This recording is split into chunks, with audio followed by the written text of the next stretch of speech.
موضوع الدرس في أحوال اليهود وما لهم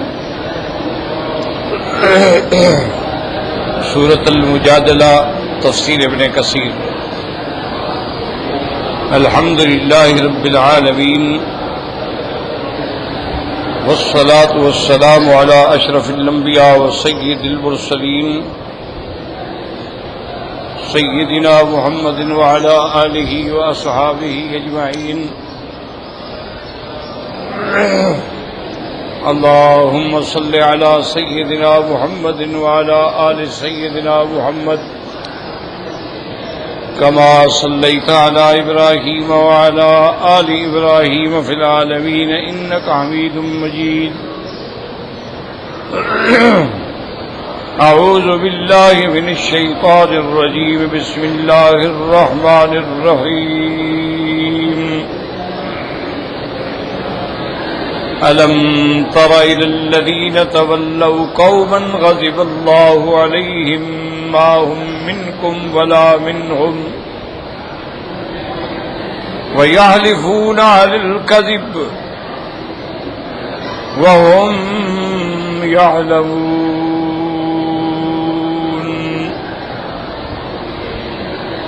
أعد الله لهم عذابا شديدا إنهم ساء ما كانوا يعملون. اتخذوا أيمانهم جنة فصدوا عن سبيل الله فلهم عذاب مهين. لن تغني عنهم أموالهم ولا أولادهم من الله شيئا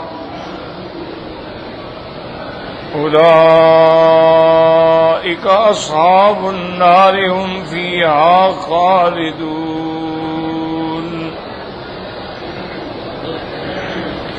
يوم يبعثهم الله جميعا فيحلفونه له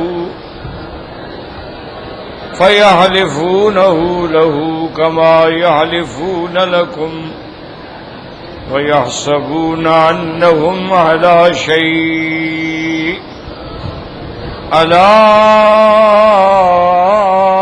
إنهم هم الكاذبون.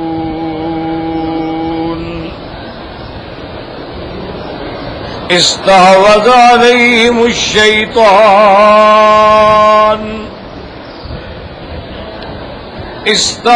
عليهم الشيطان فأنساهم ذكر الله أولئك حزب الشيطان ألا إن حزب الشيطان هم الخاسرون. اللہ تبارک و تعالی نے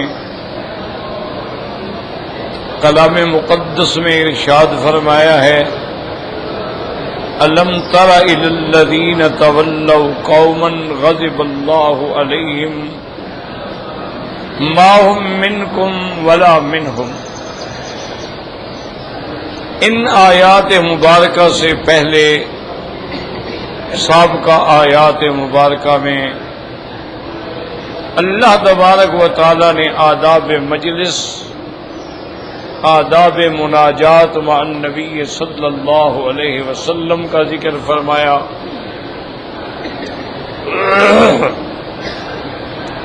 اللہ تبارک و تعالی نے پھر ان لوگوں کا رد فرمایا جو سرکار دو عالم کی شان میں کوتاہی کرتے ہیں، کمی کرتے ہیں اور خطاب میں آپ کا صحیح معنی میں حق ادا نہیں کرتے ہیں.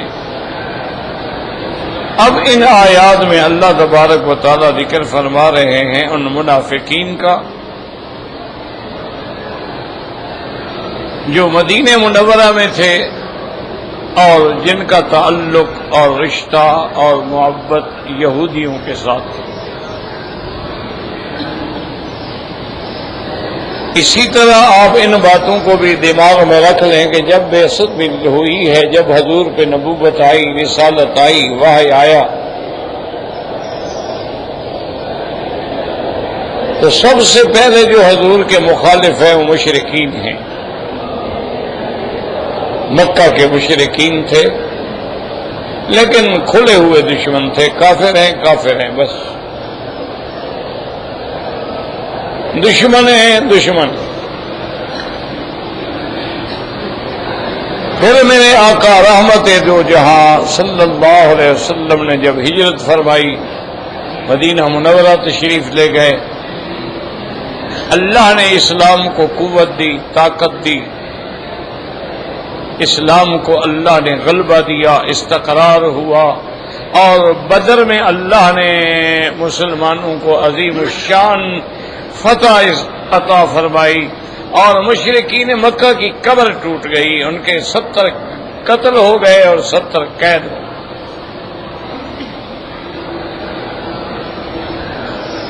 تو اب یہودیوں میں سے لوگ جو تھے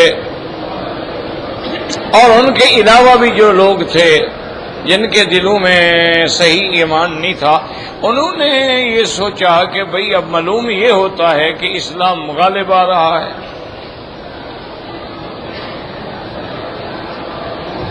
تو اس کا مطلب یہ ہے کہ ہم اسلام کا مقابلہ نہیں کر سکتے ہیں۔ جب قریش مکہ مقابلہ نہیں کر سکے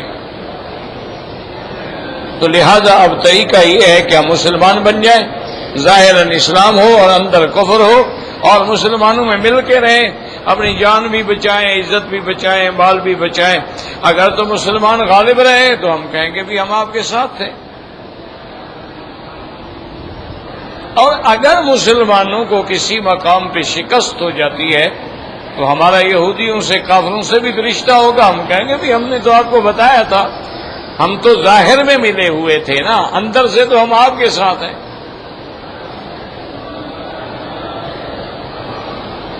یہ تھے منافق۔ اسی کو اللہ نے قرآن پاک میں کئی مقامات پہ ذکر فرمایا ہے، اذا لقوا الذین آمنوا قالوا آمنا فاذا خلوا الى شیاطینہم قالوا انا معکم انما نحن مستہزئون۔ جب مومنوں کو ملتے ہیں کہتے ہیں مسلمان ہیں، جب واپس آتے ہیں کافروں کے بعد کہتے ہیں کمال ہے یار، ہم تو ان کے ساتھ ایسے ٹھٹا مخول کریں، ہم تو تمہارے ساتھ ہیں۔ اسی طرح اللہ نے قرآن میں سورۃ المنافقون نازل فرمائی کہ اذا جاءک المنافقون قالوا نشهد انک لرسول اللہ واللہ یشهد انک لرسول واللہ یشهد ان المنافقین لکاذبون۔ اللہ نے فرمایا یہ جو آتے ہیں کہتے ہیں ہم جانتے ہیں جھوٹ بول رہے ہیں۔ تو منافقین کا وجود جو ہے یہ ہجرت کے بعد آیا ہے۔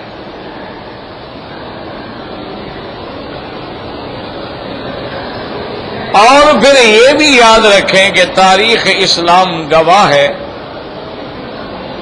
کہ جتنا اسلام کو اور مسلمانوں کو نقصان منافقوں نے دیا ہے، کافروں نے اتنا نقصان نہیں دیا ہے۔ کافر کھلا دشمن ہے، آدمی کھلے دشمن سے تو پھر مقابلہ کرتا ہے، جو چھپا ہوا دشمن اس کا کیا کرے؟ جو دوست بن کے خنجر گھونپ دے، مسلمان بن کے حملے کر دے، اس کا آدمی کیسے پتہ لگائے؟ تو اس لیے یاد رکھیں کہ اللہ نے بھی فرمایا ان المنافقین فی الدرک الاسفل من النار، قیامت میں ہم ان کو سب سے زیادہ عذاب دیں۔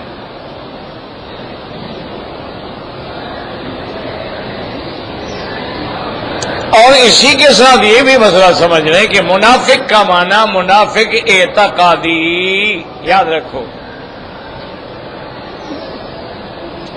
منافق اعتقادی کا معنی یہ ہے کہ ظاہراً کہتا ہے کہ میں مسلمان ہوں لیکن اندر کافر ہے۔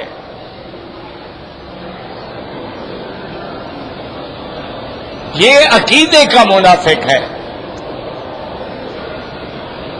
اور ایک منافق ہوتا ہے عملی، کہ اس کے عمل منافقوں والے ہیں۔ تو منافق اعتقادی جو ہے وہ تو کافر ہے، اس میں تو کوئی شبہ ہی نہیں، لیکن جو اعمال کا منافق ہے اس کو ہم کافر نہیں کہیں گے، فاسق ہے، فاجر ہے، گناہگار ہے، لیکن کافر نہیں ہے۔ اور یہ بھی ساتھ مسئلہ سمجھ لیں کہ اب ہمیں منافق اعتقادی کا پتہ ہی نہیں چل سکتا، وہ صرف سرکار کے زمانے میں تھے جن کے بارے میں اللہ نے اپنے نبی کو بتلایا کہ یہ منافق ہے، یہ منافق ہے، یہ منافق ہے، ہمیں کیا پتا؟ تو منافق اعتقادی سمجھ لو کس سے ختم ہو گیا، اور ایک ہے منافق عملی کہ ویسے تو مسلمان ہیں لیکن اعمال ایسے ہیں جو منافقوں کے ہیں۔ اور حدیث مبارک میں آتا ہے کہ میرے آقا نے رحمت دو جہان ہیں سیدنا محمد مصطفیٰ صلی اللہ علیہ وسلم نے فرمایا کہ آیت المنافق ثلاث، آپ نے فرمایا منافق کی نشانیاں تین ہوتی ہیں، اذا حدث کذب، جب بات کرے جھوٹی کرے، وَإِذَا اؤْتُمِنَ خَانَ، امانت رکھو تو خیانت کرے، وَإِذَا وَعَدَ أَخْلَفَ، وعدہ کرے تو جھوٹا کرے، وعدہ خلافی کرے۔ تو یہ منافق کی علامت ہے کہ بات جھوٹی کرے منافق ہے، خیانت کرے منافق ہے، کیونکہ مسلمان تو جھوٹی بات کر ہی نہیں سکتا۔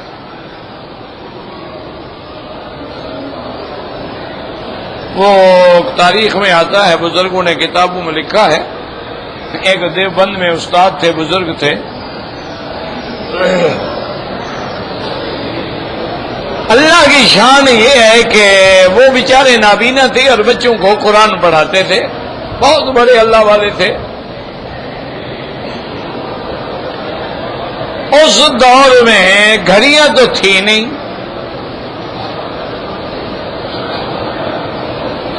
ان کی نظر بھی کمزور تھی، تو انہوں نے یہ کیا تھا کہ بھئی نشانی کے طور پہ لوہے کی کلیاں ڈال دی تھی کہ بھئی 12 بجے یہاں سورج ہوتا ہے، پھر 1 بجے یہاں ہوتا ہے، 3 بجے یہاں ہوتا ہے، ایسے انہوں نے کیلیں ڈال رکھی تھی علامت کے طور پہ۔ اب 12 بج گئے بھئی چھٹی، تو طالب کیا کرتے، طالب تو شرارتی ہوتے ہیں نا، قدرتی بات، فطری بات ہے، وہ کیل اکھاڑ کے تھوڑی اور آگے لگا دیتے تاکہ جلدی 12 بج جائے، چھٹی ہو جائے، چھوٹے بھاگے ہم۔ اور حضرت کی خدمت میں آگے کہ استاد دیکھیں جی وہ تو وہ آپ کی وہ کیل پہ سایہ پہنچ گیا، 12 بج گیا، اچھا بھائی چلو بھائی چھٹی۔ ایسے کئی دن ہوتا رہا، تو 2-4 دوست آئے، انہوں نے کہا حضرت یہ کیا کرتے ہیں آپ، یہ بچے جھوٹ بولتے ہیں، ابھی 12 نہیں ہوتے، ابھی 10:30 11 کا ٹائم ہوتا ہے، یہ کیل نکال کے پہلے لگا دیتے ہیں، آپ کو جھوٹ بول دیتے ہیں، استاد سایہ آ گیا 12 بج گئے۔ اور میں بھائی مسلمان کا بیٹا جھوٹ نہیں بول سکتا، آپ حضرت سامنے بول رہے ہو تو نہیں، مسلمان کا بیٹا جھوٹ نہیں بول سکتا بھائی، آپ کو کوئی غلط فہمی ہو گئی ہوگی، یعنی کتنا ایمان ہوگا تو مسلمان ہو، مسلمان کا بیٹا اور جھوٹ بولے یہ ہو ہی نہیں سکتا۔ اور آج جو سب سے بڑا جھوٹا ہو، سب سے بڑا منافق ہو، وہ سب سے بڑا لیڈر، کیونکہ سچے کو تو کوئی ووٹ دے گا ہی نہیں، کون دے گا جناب بتائیں آپ؟ کوئی صحیح آدمی ہو، عالم ہو، دیانتدار ہو، اور صحیح معنی میں ملک و ملت کا خیر خواہ، کون پوچھتا ہے اس کو؟ جوتیاں چٹکاتا رہے گا ساری زندگی۔ اور جو جھوٹ بول کے جناب ایسے نہریں جاری کر دیں تیرے سامنے، اسی کو سب دیں گے۔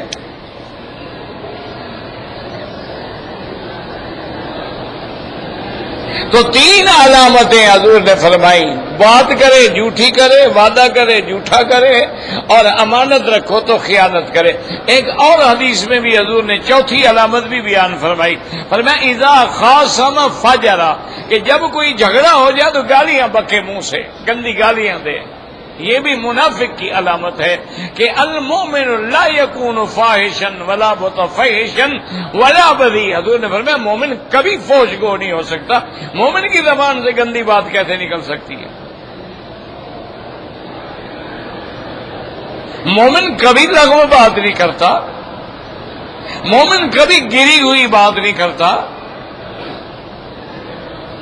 تو اب اگر یہ علامات پائی جائیں گی، منافق تو ہے لیکن منافق عملی ہے، منافق اعتقادی نہیں ہے۔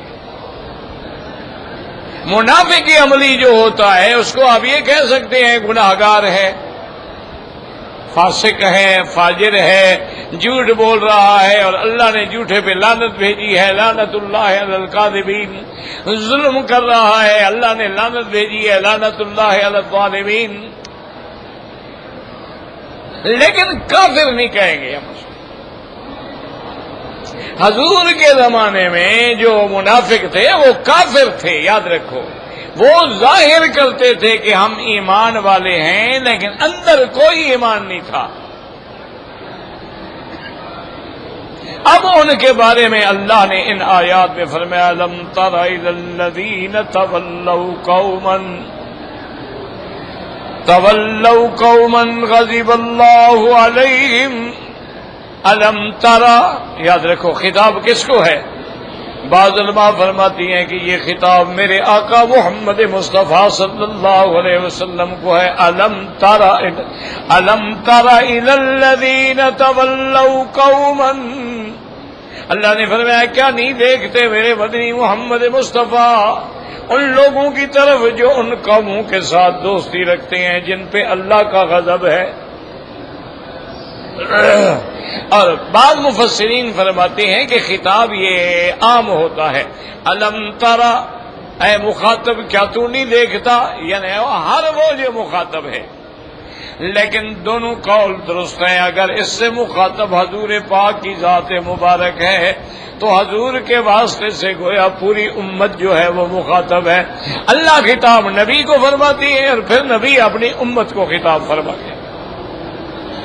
الم تر الی الذین تولوا قوما منهم غضب اللہ علیہم، یاد رکھیں اسی سے علماء نے مسئلہ نکالا ہے، کافروں کے ساتھ تجارت جائز ہے، معاملات جائز ہیں، لین دین جائز ہے، اٹھنا بیٹھنا جائز ہے، شادی غمی جائز ہے، لیکن محبت جائز نہیں ہے۔ یاد رکھیں لا تتخذوا اليهود والنصارى اولیاء بعضهم اولیاء بعض، اللہ نے فرمایا میرا مدنی یہود و نصارہ کو کبھی دوست نہ بنائیں، یہ ایک دوسرے کے تو دوست ہیں لیکن آپ کے دوست نہیں بن سکتے ہیں، آپ کے دشمن ہیں۔ حالانکہ دیکھو یہودیوں اور نصارہ کے عقیدے میں آسمان اور زمین کا فرق ہے، یعنی عیسائیوں کا عقیدہ ہے کہ عیسیٰ خدا ہے یا خدا کا بیٹا ہے یا ثالث و ثلاثہ ہے، اور یہودی کہتے ہیں نعوذ باللہ عیسیٰ علیہ السلام تو حلال کی اولاد ہی نہیں ہے، وہ تو یوسف نجار کا بیٹا ہے۔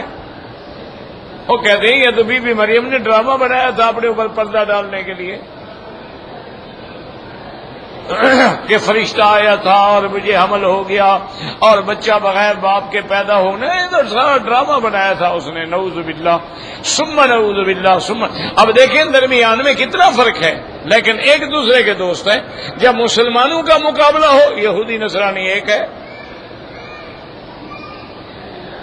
مسلمانوں کا مقابلہ ہو یہود ہے حنود ہے، اگر کافر یعنی شرق میں ہے، غرب میں ہے، شمال میں ہے، جنوب میں ہے، ملت واحدہ، کافر ایک ہے۔ اور بدقسمتی یہ ہے کہ آج کفر ایک ہے اور مسلمان جو ہے وہ فرقوں میں بٹ گیا ہے، یہ امت روایات میں کھو گئی۔ ہر ہمارے جماعت کی مسجدیں بھی اپنی ہیں، مولوی بھی اپنے ہیں، لباس بھی اپنے ہیں، طرز انداز بھی اپنے ہیں، رسومات بھی اپنے ہیں، عادات بھی اپنے ہیں، اور ایک دوسرے کو کافر، مرتد اور واجب القتل سمجھتے ہیں۔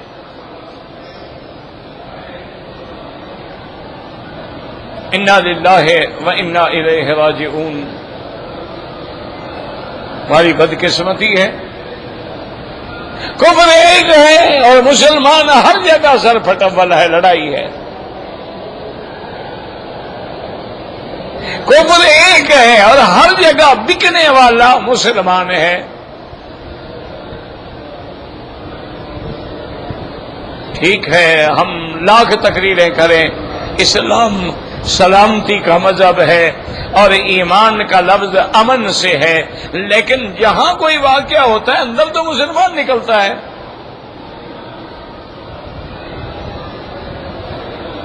تو ہم لاکھ تقریریں کرتے پھریں، ہماری تقریروں سے کیا ہوگا؟ بھئی جہاں بھی کوئی واقعہ ہے، مسجد میں بم پھٹ گیا، امام باڑے میں بم پھٹ گیا، سڑکوں پہ بم پھٹ گئے، پارکوں میں بم پھٹ گئے، ہسپتالوں میں بم پھٹ گئے، جب پکڑے گئے کون ہے؟ کوئی ہندو تھا، سکھ تھا، کوئی یہودی تھا، نصرانی تھا، ٹھیک ہے، ان کے پیچھے یہودی تھا، ان کے پیچھے یہود ہے، ان کے پیچھے ہنود ہے، ان کے پیچھے کفار ہیں، لیکن انہوں نے خریدا کس کو ہے؟ استعمال کس کو کیا ہے؟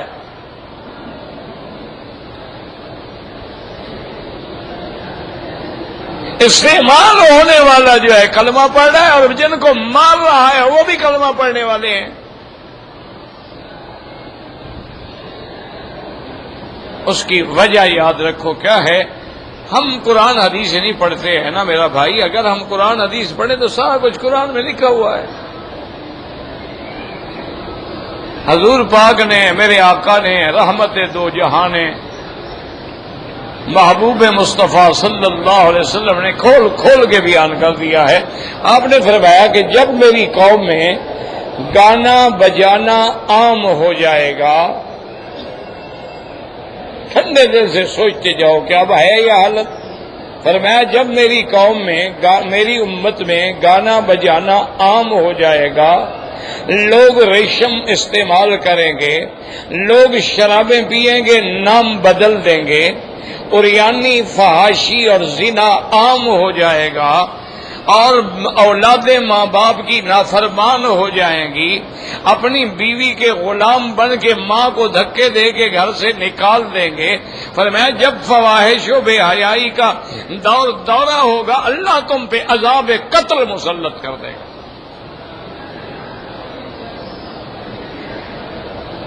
آج آپ صبح کو اخبار پڑھنا شروع کریں، کیا خبر ہوگی؟ یہاں 2 قتل ہو گئے، یہاں 2 کو گولی لگ گئی، یہاں مقابلے میں مارے گئے، یہاں گاڑی کھائی میں گر گئی، یہاں پل ٹوٹ گیا، یہ مر گیا، یہ مر گیا، یہ مر گیا، یہ مر گیا، بس یہ۔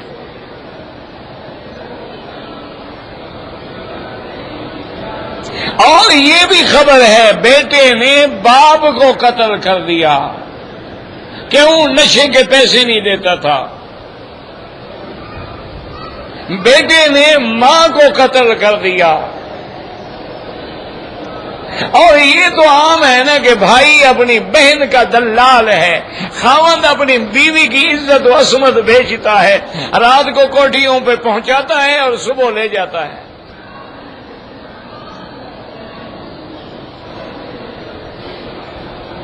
تو اس لیے حضور پاک نے فرمایا کہ جب زنا عام ہو جائے گا اور لوگ عیب بھی نہیں سمجھیں گے، کو جی یہ کیا عیب ہے؟ وہ کہتے ہیں جی انجوائے کر رہے ہیں ہم۔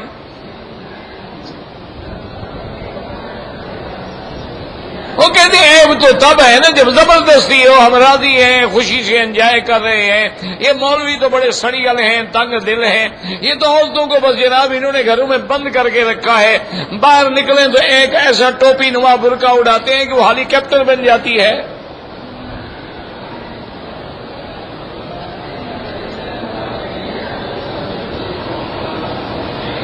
تو اللہ نے فرمایا پھر ہم عذاب دیتے ہیں اور وہ عذاب کیا ہوگا؟ قتل مسلط کر دیں گے۔ ایمان سے کہیں آج قتل ہے کہ نہیں؟ اگلی بات سنیں میرے مدنی ماں کو، فرمایا کہ لا یدر القاتل ولا المقتول، فرمایا ایسا وقت آ جائے گا قاتل کو پتہ نہیں ہوگا میں قتل کیوں کر رہا ہوں، اور مقتول کو پتہ نہیں ہوگا بھی میرا کیا گناہ ہے کہ مجھے مار دیا۔ نہ ایمان سے کہیں آج یہی حال ہے کہ نہیں؟ مارنے والے کو کوئی غرض نہیں، اس کو تو پیسے ملے ہیں، اس کو کوئی نہیں کون مرتا ہے، مولوی مرتا ہے، طالب مرتا ہے، سنی مرتا ہے، بریلوی مرتا ہے، دیوبندی، اسے تو فتنہ کرانا ہے نا، فساد کرانا ہے، اس کو کوئی پتہ۔ اچھا اور جو بیچارے جا رہے تھے اسٹیشن پہ بیٹھے ہیں، سڑک پہ جا رہے ہیں، گاڑی میں جا رہے ہیں، اور نیچے جناب بارود پھنسا ہوا اڑ گئے، ان کو پتہ ہی نہیں کہ ہمیں کون مار رہا ہے۔ تو حضور پاک کا فرمان بالکل کہ لا یدر القاتل، کہ قاتل کو بھی پتہ نہیں ہوگا اور مقتول کو بھی پتہ نہیں ہوگا۔ اور ساتھ میں عرض کر دوں علاج کیا ہے؟ بیماری تو بتا دی نا کہ جناب اس کو ٹی بی ہے، اس کو جناب ہائپرٹائٹس سی ہے، لیکن علاج کیا ہے؟ حضور نے فرمایا علاج بڑا آسان ہے، فرمایا انیبو الی اللہ، اللہ کی طرف لوٹو، توبہ کرو، گر جاؤ دروازے پہ۔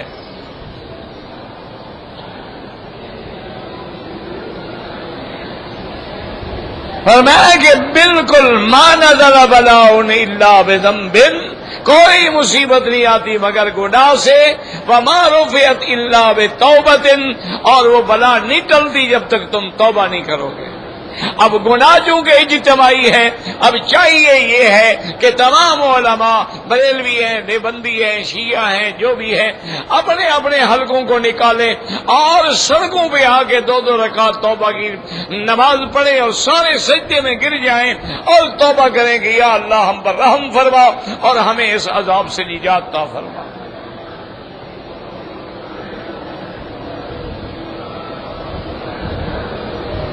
تو اس لیے اللہ فرماتے ہیں وہ قوم جن پہ ہم نے غضب کیا، غیر المغضوب علیہم۔ اسی طرح دوسری جگہ قرآن کہتا ہے غضب اللہ علیہم ولعنہم، اللہ کا جن پہ غضب ہے، جن پہ لعنت ہے، کون؟ یہودی، یہ انہی کو دوست بناتے ہیں۔ تو اس کا نتیجہ کیا ہوگا اللہ نے وہ بھی بتلا دیا، فرمایا میرا محبوب آپ یہ بھی جان لیں ما ہم منکم ولا منہم، یہ منافق جو ہیں نہ تمہارے ہیں نہ ان کے ہیں،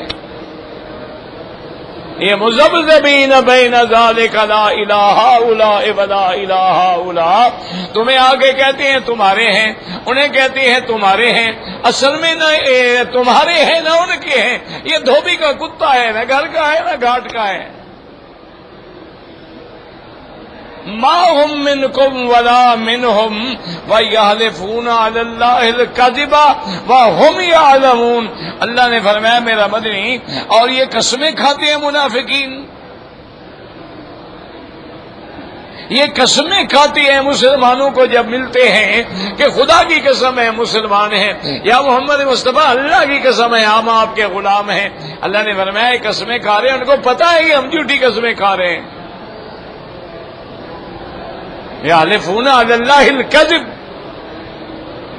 اور پھر کمال کی بات یہ ہے کہ یہ جانتے بھی ہیں کہ میں قسم نہیں کھا رہا ہوں لیکن میں جھوٹی قسم کھا رہا ہوں، تو اس لیے آگے اللہ نے فرمایا اعد اللہ لہم عذابا شدیدا، ان کے لیے اللہ نے بڑا سخت عذاب تیار کر رکھا ہے، انہم ساء ما کانوا یعملون، کیونکہ انہوں نے بہت برا کیا جو کر رہے ہیں۔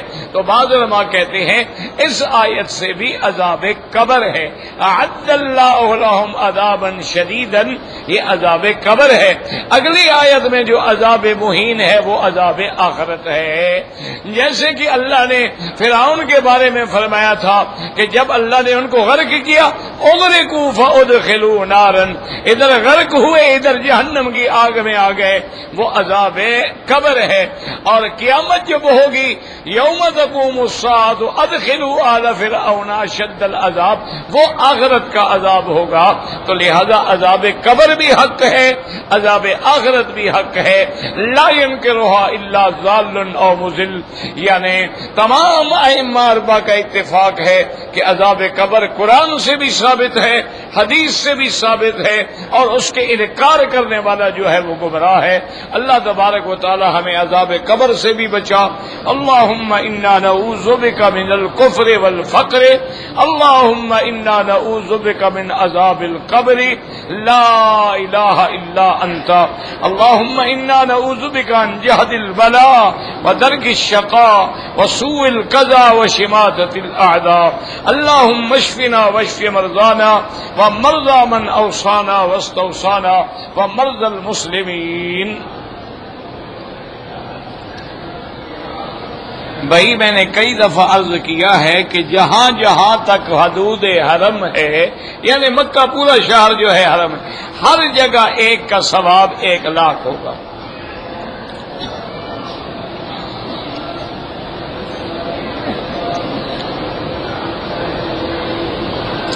اگر کوئی آدمی مثلاً روز عمرہ کرے، ہر حال میں اس طرح پھروانا پڑے گا، چاہے بال ہوں یا بال نہ ہوں۔ اچھا ویسے بھی کوئی گنجا آدمی عمرہ کرے تب بھی اس طرح پھروانا پڑے گا۔ اگر ایک آدمی صفا مروہ دوڑ چکے ہیں، ایک دوسرے کا سر مونڈے جائز ہے؟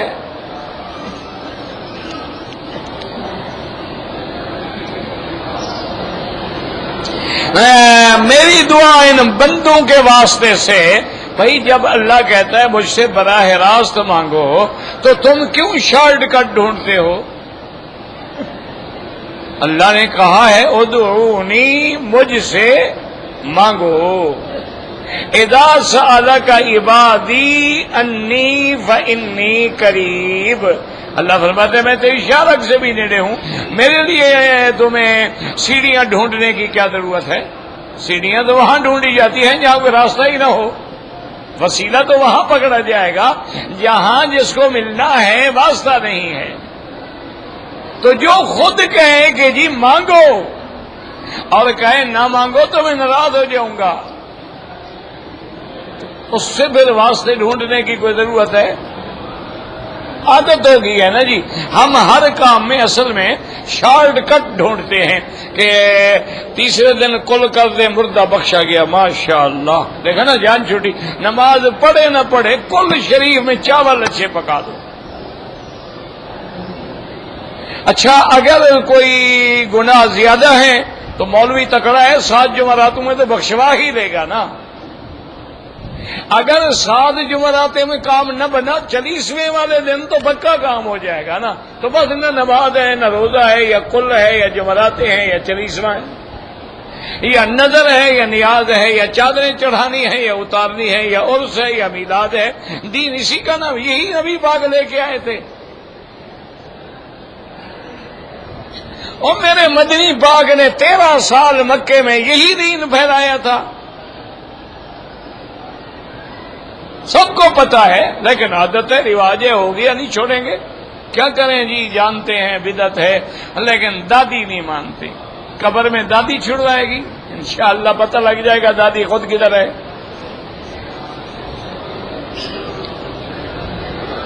طواف میں درود پڑھے، بالکل پڑھے، افضل یہ ہے، یاد رکھو، جو میرے مدنی پاک نے پڑھا ہے، سبحان اللہ والحمدللہ لا الہ الا اللہ اللہ اکبر وللہ الحمد، ویسے درود پڑھو، کلمہ پڑھو، جو مرضی ہے پڑھو۔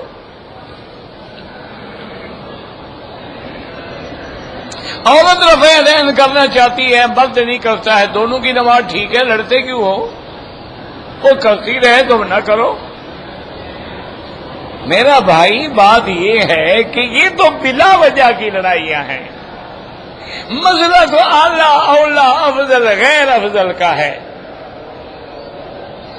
کیونکہ جو احناف ہیں وہ یہ کہتے ہیں کہ ایک حدیث بھی نہیں ملتی جو دوام پہ دلالت کرے، بلکہ حضرت یعنی عبداللہ ابن عمر کے بیٹے ہیں، وہ فرماتے ہیں میں نے ابا کے ساتھ نمازیں پڑھی، کبھی رفع یدین نہیں کرتے تھے۔ حضرت علقمہ فرماتے ہیں میں نے عبداللہ ابن مسعود کے ساتھ نماز پڑھی، وہ رفع یدین نہیں کرتے تھے۔ اسی طرح حضرت اسود کی روایت ہے، حضرت نافع کی روایت ہے، عبداللہ حضرت ابن عمر کی روایت ہے، وہ ایک روایت ہے۔ اور ایک صحیح حدیث میں روایت ہے کہ حضور نے فرمایا کہ تم کیوں ہاتھ ہلاتے ہو، میں کیا دیکھتا ہوں کہ تم ہاتھ کیوں ہلا رہے ہو؟ تو وہاں منع کی حدیث بھی ہے۔ تو حضور سے رفع یدین کرنا بھی ثابت ہے، یاد رکھو، اس بات رفع یدین ہے، دوا میں اس بات نہیں ہے۔ بات کو سمجھا کریں، ہم تو انکار نہیں کرتے ہیں، لیکن سنت کب بنے گی؟ جب دوا ثابت ہوگا۔ مسئلہ سمجھو، بس یہی تو مصیبت ہے کہ آج کل ہم 2 کتابیں پڑھ لیتے ہیں اور مولوی بن جاتے ہیں، کدھر جائے آدمی؟ بی بی عائشہ سے آپ کے بھانجے نے عبداللہ ابن الزبیر نے مسئلہ پوچھا۔ انہوں نے کہا کہ اماں جان، چونکہ آپ کی خالہ ہے، بھانجے ہیں آپ کے، بی بی اسما کا بیٹا ہے، بی بی اسما اور بی بی عائشہ بہنیں ہیں۔ انہوں نے کہا خالہ جی بات مسئلہ پوچھنا ہے، صحابہ میں اختلاف ہے کہ کیا وضو کرنے کے بعد اگر آدمی اپنی بیوی کو ہاتھ لگا دے یا بیوی کو بوسہ دے دے تو وضو ٹوٹ جائے گا، دوبارہ کرنا پڑے گا یا نہیں کرنا پڑے گا؟ یہ مسئلہ ہے اور صحابہ میں اختلاف، اسی لیے امام شافعی کے نزدیک تو اگر ہاتھ لگ جائے وضو ٹوٹ جاتا ہے۔ اسی لیے آپ نے دیکھا نہیں انڈونیشیا والے بیچارے عورتیں ہاتھوں میں دستانے چڑھاتی ہیں، کپڑے باندھے ہوئے ہیں، کیونکہ بھی ہاتھ نہ لگ جائے، کہیں ہاتھ گیا وضو ٹوٹ گیا۔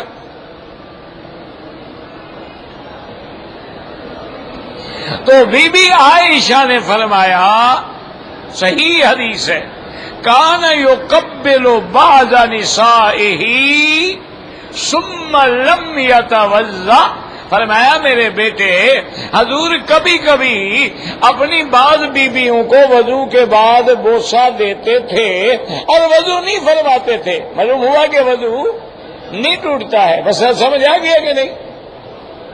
اچھا، عبداللہ بن زبیر بھی بچے تھے نا، تو ہنس پڑے۔ انہوں نے کہا بی بی عائشہ آپ جو کہہ رہی ہیں بعض نسائی، بعض عورتوں کو معلوم ہوتا ہے وہ تم ہوگی، تمہیں بوسہ دیا ہوگا۔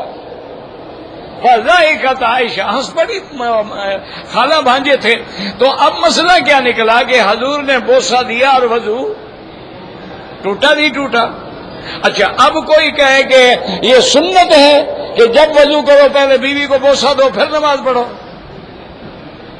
کیا خیال ہے؟ حدیث میں تو ثابت ہے لیکن سنت نہیں ہے، سمجھو، بیان جواز ہے، اس بات ہے۔ حضور نے کھڑے ہو کر پیشاب فرمایا، بخاری کی حدیث ہے، لیکن کھڑے ہو کر پیشاب کرنا سنت نہیں ہے لیکن ثابت ہے۔ حضور نے اپنی امت پہ شفقت کی کہ ایسے حالات ہو جاتے ہیں، جیسے اب یورپ میں جاؤ، وہاں بیٹھ کے پیشاب کرنے کی جگہ ہی نہیں ہوتی، سارے کھڑے ہو کے پیشاب کرتے، مجبوری ہے، جائز ہے، کر لو، کوئی مسئلہ نہیں۔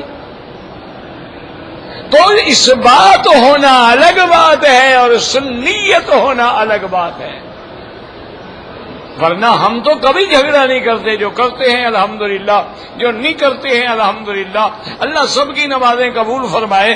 اور تم دونوں مولوی جو ہو نا، رفع یدین کرنے والے بھی نہ کرنے والے، کٹھے ہو کے اس پہ زور لگاؤ جو بدبخت نماز ہی نہیں پڑھتا، جو پڑھ رہا ہے ان کو خدا کے لیے پڑھنے دو، جو اتفاق سے نماز پڑھے اسی کو لڑاتے ہو، جو باہر کھڑا ہے اس کو کوئی کچھ نہیں کہتا۔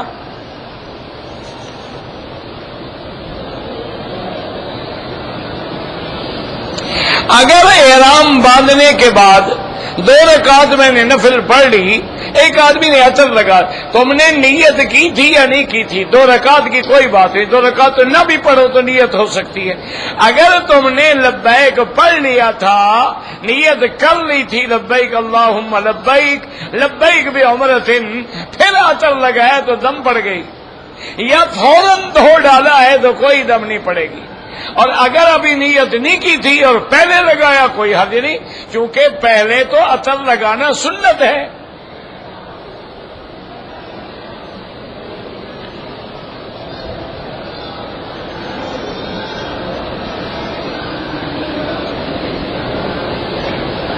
اگر ایک آدمی نے صفا مروہ دوڑ لیا، حلق نہیں کرایا، کپڑے پہن لیے، لیکن جلدی یاد آیا اور سر منڈا لیا تو کوئی دم نہیں۔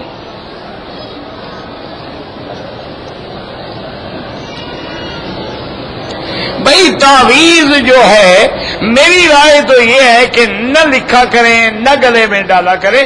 بعض علماء کہتے ہیں قرآن حدیث میں جو ہے وہ جائز ہے، لیکن افضل یہ ہے کہ بچیں، پڑھ کے دم کر دیں، پانی پہ پڑھ کے دم کر دیں، کیونکہ پھر تعویذوں سے رواج بن جاتا ہے، پھر لوگ غلط تعویذ بھی گلے میں ڈالتے ہیں۔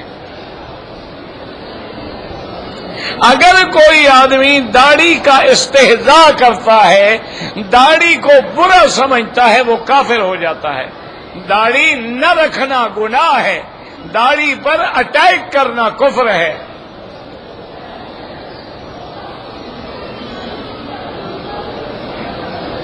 اللہ کے نبی کا گستاخ مرتد ہے، زندیق ہے۔ مرد اگر کالا رنگ پہنے تمہاری مرضی، کوئی رنگ پہنو، لیکن ماتم کے طور پہ نہ پہنو، یعنی کوئی مر جائے پھر کالے کپڑے پہنو تو حرام ہے، ویسے پہنتے ہو لاکھ دفعہ پہنو۔ کہتے ہیں جی میں پاکستان میں آپ کو دعوت کرنا چاہتا ہوں، آپ دعا کر دیا کریں، دعوت یہی ہے میری کہ جب یاد آئے میری صحت کے لیے، عافیت کے لیے، دین کی خدمت کے لیے، بس دعا کر دیا کریں، اس سے بڑی کوئی دعوت نہیں۔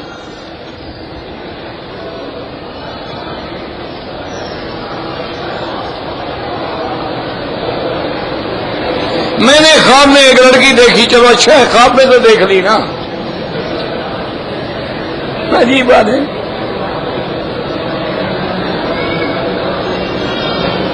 عذاب قبر جو ہے یاد رکھو روح کو ہوتا ہے، لیکن جسم متاثر ہوتا ہے۔ جیسے دنیا میں عذاب جسم پہ ہوتا ہے، روح متاثر ہوتا ہے، جسم نظر آتا ہے، روح نظر نہیں آتا۔ اسی طرح عذاب قبر بھی روح پہ ہوگا، لیکن جسم کا تعلق ہوگا چاہے نظر نہ آئے۔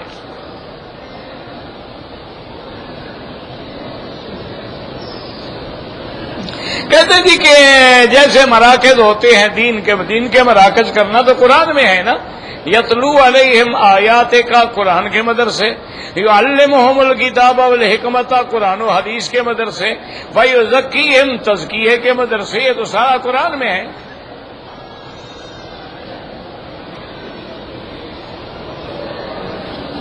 اگر کوئی فوت ہو جائے بالکل جائیں، تعزیت کریں، عظم اللہ اجرکم، انا للہ و انا الیہ راجعون، 3 دن کے لیے، 3 دن کے بعد نہیں ہوتا۔ شادی کے موقع پر کیا جائز ہے کیا ناجائز ہے؟ شادی جائز ہے، ولیمہ جائز ہے، باقی گانا بجانا حرام ہے۔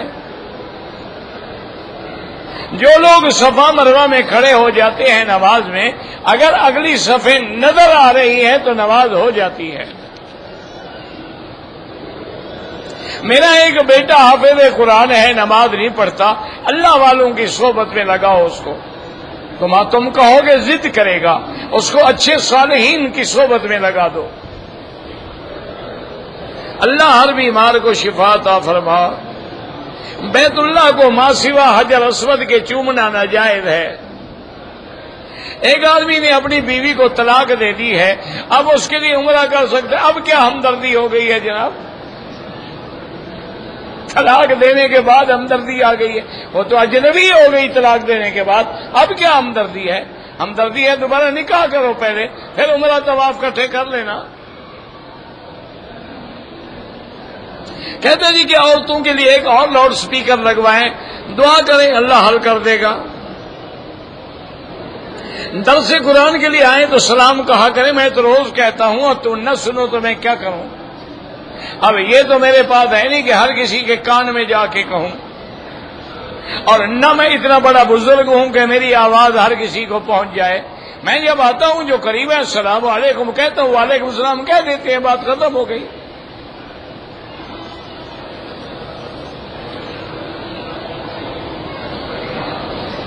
اگر ہم نے عمرہ کیا ہے، احرام کھول کے کپڑے پہن لیے، رات پوری گزر گئی، بال بھی کٹوائیں، دم بھی ادا کریں،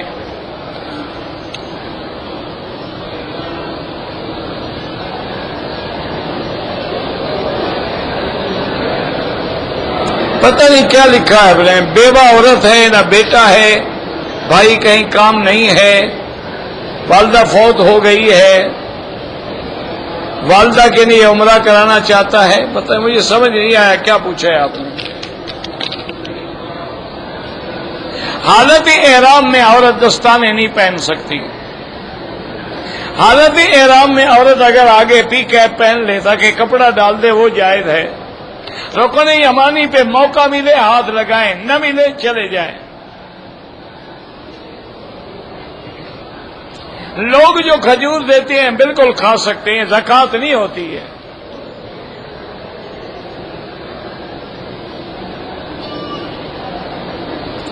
اگر بیٹے پہ جنات کا اثر ہے، میں تو جانتا نہیں، کسی عالم سے رجوع کریں جو جنات وغیرہ کا علاج کرنا جانتے ہوں۔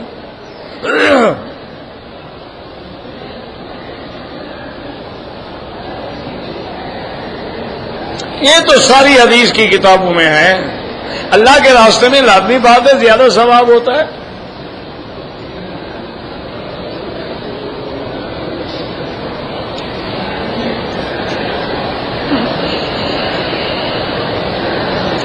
ایک جماعت ہے جو 5 وقت نماز پڑھتے ہیں لیکن اپنے گھر میں جوتوں کے ساتھ، جب اللہ کے حرم کی نماز سے محروم ہے تو معلوم ہوا وہ حق پہ نہیں ہے۔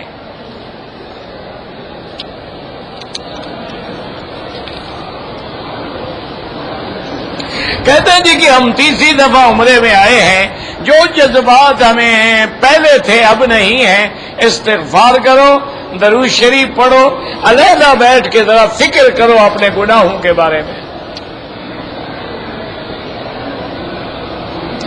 میرے ہاتھ پاؤں اور کمر کی ہڈیوں میں درد ہے، کوئی وظیفہ بتائیں۔ مجھے وظیفہ آتا تو میں خود درد بھگتتا رہتا، مجھے تو خود آرتھرائٹس ہے دونوں گھٹنوں میں۔ بھائی مجھے تو کوئی وظیفہ، کوئی پیروں شیروں سے وظیفے پوچھے کرو، مجھے کیا، میں تو طالب العلم آدمی ہوں، نہ مجھے وظیفہ آتا ہے، نہ پیری فقیری، نہ بزرگی، نہ کوئی انتر منتر جنتر، بس قرآن پڑھنے پڑھانے کا دعا کرو، اللہ اسی کی خدمت لے لے۔ میرے دشمن بہت ہیں، دشمن نہ بناؤ نا، ان کو دوست بناؤ۔ جو وجہ ہے دشمنی کی ختم کر دو، دشمنی ختم ہو جائے گی۔ کہتے ہیں جی کبوتروں کو دانے ڈالتے ہیں، پھر ان سے کوئی دانے چنتے ہیں کہ اس سے اولاد ہو جاتی ہے۔ بہرحال بھائی تمہارا کوئی مسئلہ ہوگا، ہمیں تو سمجھ نہیں آیا کہ شوہر سے اولاد نہیں ہوتی، کبوتر سے ہو جاتی ہے۔ عجیب مسئلہ ہے بھائی، ہمیں تو نہیں سمجھ آیا۔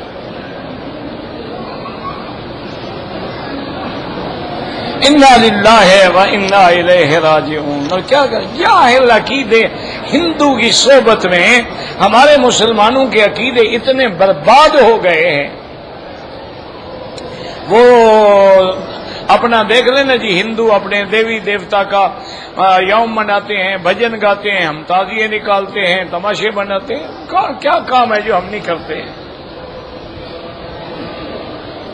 کہتے ہیں جی کہ میری چاچا کی لڑکی کی شادی کو 4 سال ہو گئے ہیں، اولاد نہیں ہوتی۔ میرا بھائی پہلے میاں بیوی دونوں کا میڈیکل چیک اپ کراؤ، پھر جس کے اندر نقص ہے علاج بھی کراؤ اور دعا بھی کرو۔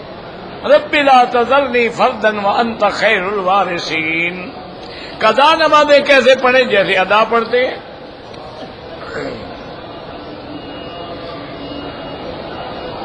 اگر طواف الوداع کر لیا، بعد میں ہمیں حرم میں رہنے کا موقع مل گیا، بالکل رہیں، نمازیں پڑھیں، طواف کریں۔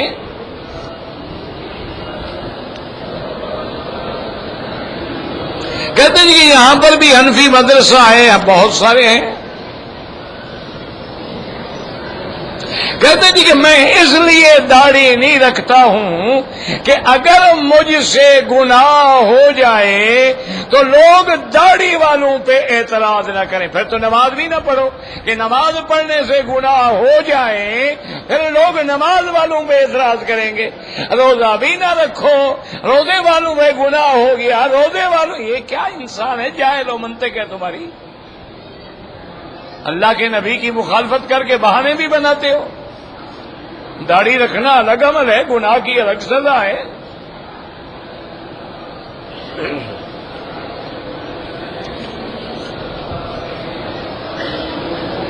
کہتے ہیں جی کہ بعض مولوی مجھے کہتے ہیں کہ فقہ حنفی کے مسئلے جو ہیں وہ حدیث کے مخالف ہوتے ہیں، ایسے 2-3 مسئلے ذرا لکھ کے لے آؤ کہ نمبر 1 یہ مسئلہ ہے حدیث کے مخالف ہے، نمبر 2 یہ مسئلہ حدیث کے مخالف ہے، نمبر 3 یہ کہنا نہیں نا، لکھ کے لے آؤ، ثابت کرو۔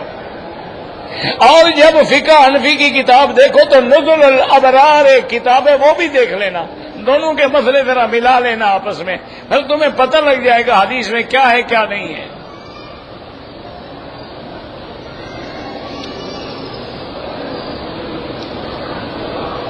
جو استغفار آپ کو آتا ہے پڑھتے رہیں بھائی۔ بابا یہاں پر حرم کی جماعت نہ چھوڑیں۔ ویسے حنفی حضرات کے نزدیک 2 مثل کے بعد عصر کا وقت ہوتا ہے، لیکن فتویٰ اسی پہ ہے کہ حرم کے ساتھ نماز پڑھیں۔ صلاۃ تسبیح جو ہے کہ نفل عبادت ہے، کرو کرو، نہ کرو نہ کرو۔ چاروں امام جو ہے طلاق کو طلاق سمجھتے ہیں، نکاح کو نکاح سمجھتے ہیں، یہ کیا ہے، کوئی مسئلہ ہے یا نہیں ہے؟ جب نماز پڑھیں سجدے کی جگہ پہ نظر رکھیں۔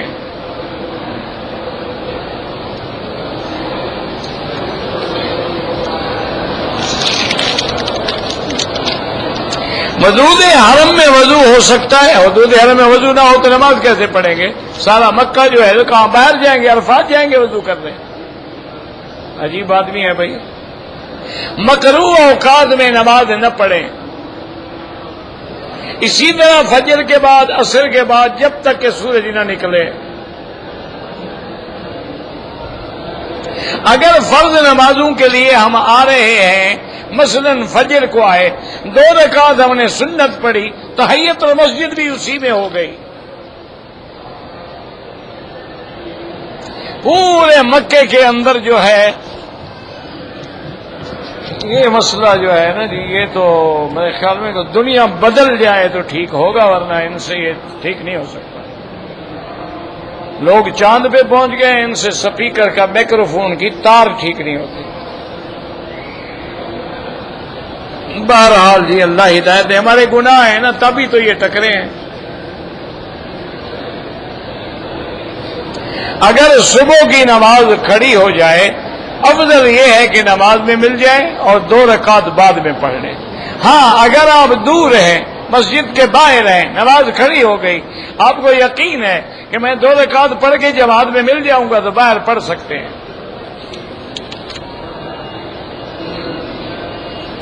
نماز کی جب تکبیر ہوتی ہے تو امام احمد بن حنبل فرماتے ہیں جب مکبر کہے حی علی الصلاۃ تو کھڑا ہونا چاہیے، اور امام ابو حنیفہ فرماتے ہیں کہ جب کہے قد قامت الصلاۃ، قد قامت الصلاۃ، کوئی مسئلہ نہیں، کوئی پہلے بھی کھڑا ہو گیا تو کیا ہو گیا، کچھ بھی نہیں ہوتا ہے۔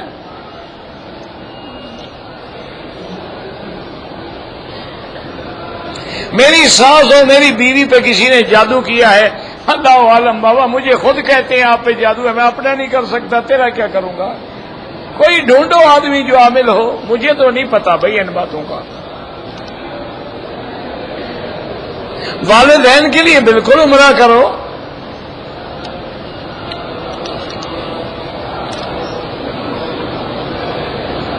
ہاں تو بی بی عائشہ فرماتی ہیں کہ حضور نے اپنے اللہ کو نہیں دیکھا، یہ ان کا اجتہاد ہے، جمہور صحابہ کہتے ہیں دیکھا ہے۔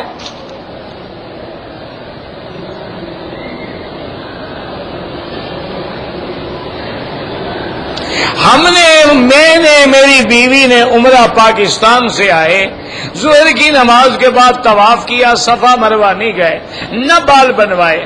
آج صبح طواف کیا، صفا مروا نہیں گئے، نہ بال بنوائے۔ ماشاءاللہ عمرہ بھی برباد، دونوں پہ دم بھی لازم۔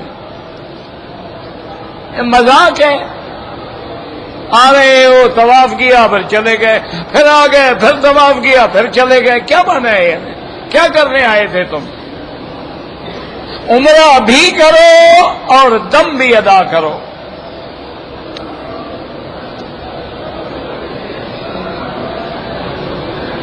اگر ہم جمعرات اور عمرہ کرنا چاہیں، لاکھ دفعہ کریں، مسجد عائشہ سے کریں، جیرانہ سے کریں، عرفات سے جا کے احرام باندھ آئیں، جدہ سے باندھ آئیں، بالکل جائز ہے۔ اگر حالت احرام میں مچھر مر جائے، جتنے حرم میں مچھر ہیں سارے مار دو، کچھ بھی نہیں ہوتا۔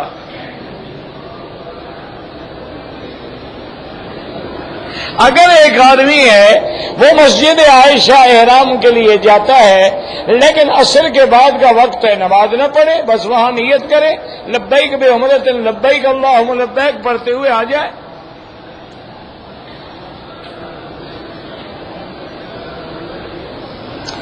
مدینہ منورہ سے بغیر عمرے کی نیت سے خانہ کعبہ میں نہیں آ سکتی، نہیں کی ہے، یا تو واپس جا کے عمرہ کرے، ورنہ عمرہ مسجد عائشہ سے کرے اور دم ادا کرے۔ مجھے اپنے بچے کا مکتب کرانا ہے، مجھے نہیں پتا مکتب کرانا ہے کیا مطلب۔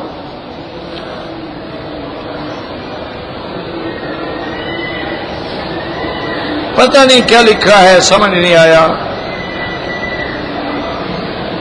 اگر میرے پاؤں میں تکلیف ہے، انگلیوں میں چھالے ہیں، تو میں کوئی جراب باندھ کے یا کپڑا باندھ کے یا جوتا پہن کے عمرہ کر سکتا ہوں؟ کر سکتے ہیں۔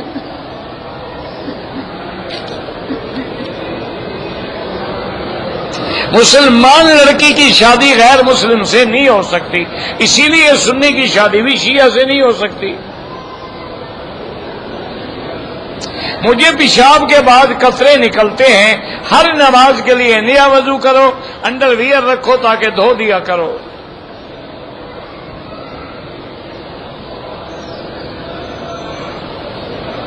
کہتے ہیں جی کے بعد مولوی صاحبان کہتے ہیں کہ تم جو مرضی آئے کرو جنت میں جاؤ گے۔ اللہ کہے گا میں تمہارے عمل نہیں دیکھتا، میں تو محمد مدنی کی یاری دیکھوں گا۔ تو پھر سارے صحابہ بلا وجہ عمل کرتے رہے، حضور بھی نمازیں پڑھ کے بلا وجہ پاؤں مبارک سوج گئے۔ ہر جگہ والذین آمنوا وعملوا الصالحات عملوا الصالحات عملوا الصالحات ایسے قرآن میں لکھ دیا گیا ہے۔ اب جاہلوں کا کیا علاج ہے؟ او یار آرام کرو، کیا ہے؟ کیا کون سا جواب نہیں آیا؟ تو بتایا ہے کہ پہن سکتے ہو، کوئی حرج نہیں، جہاں نیت کرو گے چادریں باندھنے سے کوئی حرج نہیں، کوئی مسئلہ نہیں۔ چادریں باندھنا تو احرام نہیں ہوتا، احرام نیت کا نام ہے۔ طواف کے 7 چکروں میں ربنا آتنا پڑھنا سنت ہے، افضل ہے، نہ پڑھو کوئی بات نہیں۔ یاد رکھو کہ طواف میں افضل یہ ہے کہ حجر اسود سے شروع کریں، بسم اللہ اللہ اکبر وللہ الحمد، اس کے بعد سبحان اللہ والحمد للہ لا الہ الا اللہ واللہ اکبر وللہ الحمد۔ جب رکن یمانی پہ آئیں بسم اللہ اللہ اکبر، اور اس کے بعد اللہم انی اسألک العفو والعافیہ، ربنا آتنا فی الدنیا حسنۃ وفی الآخرۃ حسنۃ وقنا عذاب النار، ہر چکر میں یہ پڑھیں۔ اگر نہ پڑھیں تو یاد رکھو مسئلہ سمجھ لو، اللہ نے فرمایا میرے بندے میں تو اتنا میرا مہربان ہوں، میں نے طواف چکروں کا نام رکھا ہے، وظیفے کا نام نہیں رکھا ہے۔ تو 7 چکر لگانا تیرا کام، قبول کرنا میرا کام۔ ربنا تقبل منا انك انت السميع العليم وتب علينا انك انت التواب الرحيم۔ دعا سیدھی اللہ سے مانگے یہ ہو چکا ہے یار، قرآن کا واسطہ فلاں کا واسطہ۔ انسان کو دعا مانگتے وقت شیطان روتا ہے، اللہ کو پتہ، میں نے دیکھا ہے۔